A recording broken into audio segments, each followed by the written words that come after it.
viewers? It's Cammy TP, TP standing for Totally Politics, and while I will still do election predictions, I will now start doing poll questions on political issues. Today's topic being the Electoral College and whether or not you, the viewers, think it should be abolished. In order to have an opinion on whether or not the Electoral College should be abolished, you need to understand how it works.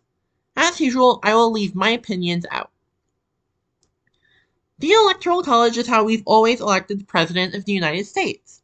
As you may have noticed from my presidential election predictions, I do them on this map to see who would win each state. The numbers on these states entails the number of votes each state gets in the Electoral College. The number of votes a state gets in the Electoral College is its number of representatives plus its number of senators. Every state gets 2 senators, no matter what. The number of representatives the state gets is based entirely on its population. One representative district holds approximately 750,000 residents. The Electoral College is a winner-takes-all system. Presidential elections are the only elections in America that aren't entirely democratic. Every other race, governors, senators, other statewide races, city councils, school boards, county commissions, Congress, and other state legislatures are decided purely by popular vote. Currently, there are powers held by the states and some held by the federal government. Elections are in the powers of the states. That's where each presidential candidate the state's electoral votes goes to comes in. It's a winner-takes-all system. Whichever presidential candidate wins more votes within that state gets all that state's electoral votes, regardless of how many votes the candidate won by. For example, Arizona has 11 electoral votes since it has 2 senators, just like every other state, and 9 representatives. Biden won that state by only 0.3% and 11,000 more votes, so all 11 of its electoral votes went to Biden. Arizona has a population of 7.3 million. There are 2 states with exceptions. Nebraska's congressional districts get their own votes in the Electoral College, as do Maine's. You may have thought you were voting for Donald Trump or Joe Biden, but you're actually voting for your state's Republican or Democrat set of electors.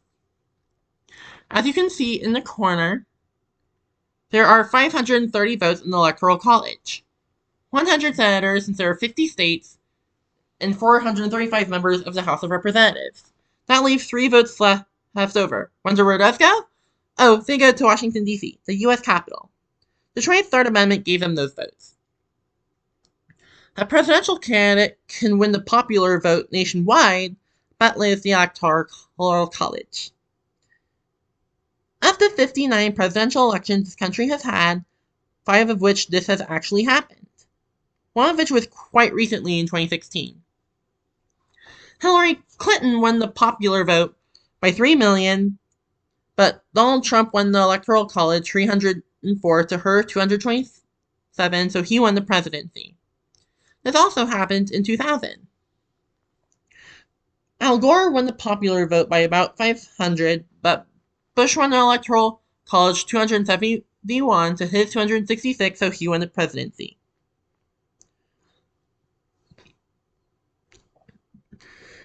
Additionally, of this country's last 8 presidential elections, so the last 31 years now, 7 out of 8 of them, Democrats won the popular vote. The only election of those where a Republican won the popular vote, in case you were wondering, was in 2004, in the election George Bush versus John Kerry.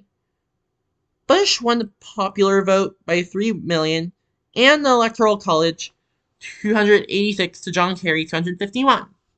The Electoral College is a reason why presidential candidates spend a lot of time campaigning in swing states, as they are the states whose electoral votes hold the keys to the White House.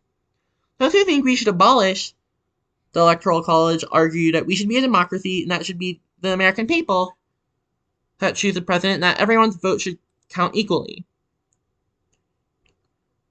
Those who think we should keep the Electoral College argue that abolishing it will enable tyranny of the majority.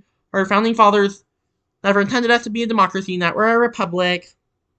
That'd give more power to the federal government, and then it would be more populated areas and states deciding the outcome of our elections. So what do you think? Do you think we should keep the Electoral College, or do you think we should abolish it?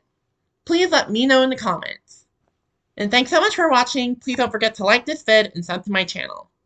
And leave your answer down in the comments to whether or not we should keep or abolish the Electoral College.